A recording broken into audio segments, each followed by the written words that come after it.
best friend was a little Asian girl. She was blind. But every day we would have lunch together. She'd have these great barbecue beef sandwiches. And I'd have these boring peanut butter and jelly. So every day we would exchange lunch. Now what I didn't realize until I got older, she never saw me exchange those lunches.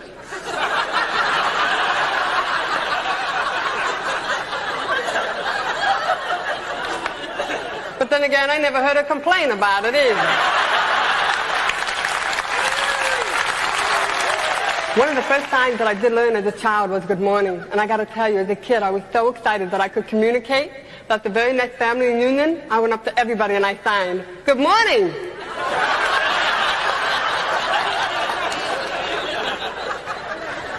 I guess you can say they're not morning people. Then they found out today that I had started giving me hearing aids and I started learning how to talk. So as far as they were concerned, I was fixed. They sent me back to public school. I was in public school in 4th, 5th grade. I stole money. I stole candy. I stole things from my house to take to school to give to the other kids because I wanted them to like me.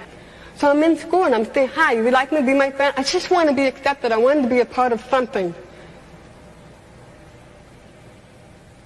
Everybody wants to be accepted, a part of something. So I stole. And I would give stuff away. I couldn't understand anything in the classroom. Teachers would have their back up against the blackboard. I couldn't hear what they were saying. By the time one kid would say something, I'd go to look for their lips, another kid's lips were moving. I was totally lost. I graduated from high school with a 1-point average.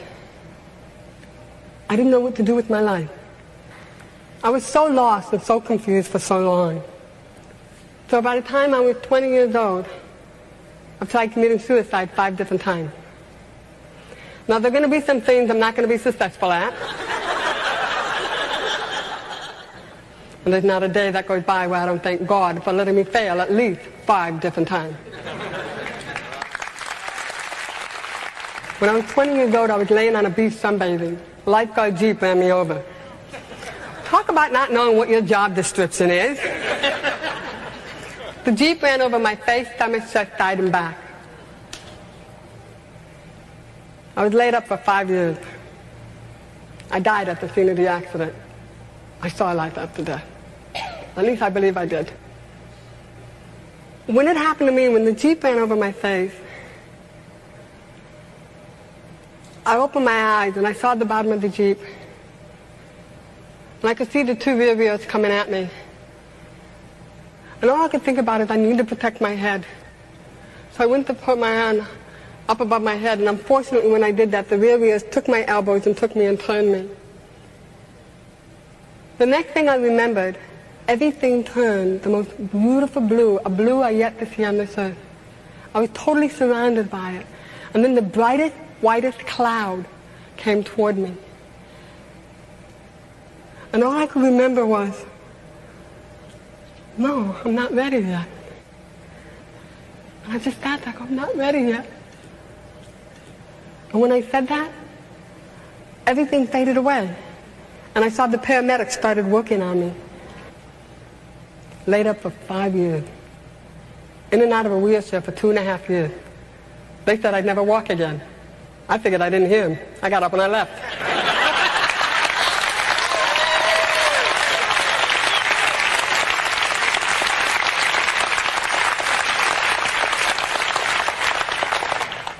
I'll never forget the day I got up out of intensive care and they had me in a wheelchair by the window and I yelled at God, "You can't do this to me. I can't be in a wheelchair. I can't have a hearing loss and be in a wheelchair for the rest of my life. Lord, please, just not do this." And I said, "You know, when I thought about coming back, you didn't tell me about this." I worked really hard to walk. I used to join the YMCA and I'd swim. Something told me that if I kept swimming, eventually my legs would follow with me. Either that or drag behind, I don't know, one or the other. When I started walking, one day I just packed my car up. I was living in Cleveland, Ohio, and I started driving. I ended up at the Pacific Ocean. I looked at the ocean, I looked at the car, and I said, darn, I ain't going any further, am I? I ended up in California. When I was 27 years old, I got diagnosed with cervical cancer. Now after a while, you get a little upset. So I sit in there, the doctor said, we'll have this surgery. I went in, I had this surgery. 6 months later, I get a phone call, Kathy, we didn't get it all. I didn't know what to do. I was in my apartment, pacing the floor. Do I have the surgery? Do I not? I mean, I spent the first 20 years of my life trying to commit suicide. I finally died, and then I decided to stay. And now you're telling me if I don't have the surgery, I have 6 months to a year to live. I have no family support. What do? I, a perfect child of God, and society took me by the back of the neck and said, here, you're going to be retarded. Whoa, this is okay. I like this. I like this school. These people are really great. No. Now you have your hearing aids. You're fixed. You're going back to public school. I don't understand the teacher. The teacher has her back turned to me. The kids are making fun of me. No. Now you're going to be in a wheelchair for the rest of your life because you got run over by a Jeep. God, please don't forsake me like this. I can't live like this. No. I'm going to give you cancer and I'm going to give you 6 months to a year to live.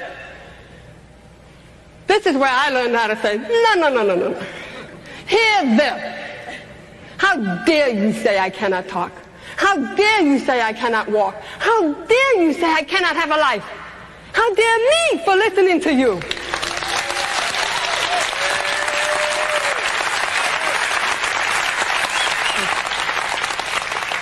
I decided to take control of my life, take charge of it. I changed my diet. I changed my attitude. And I've been clean of cancer for over 15 years. The gift of choice. It's a gift that's given to you that nobody can take away from you. You have unlimited choices.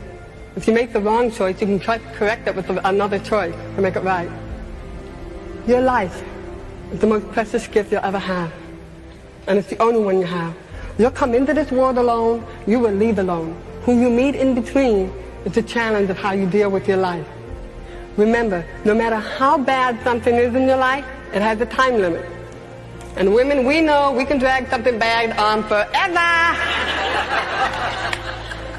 But also remember, no matter how good something's going on in your life, that too has a time limit.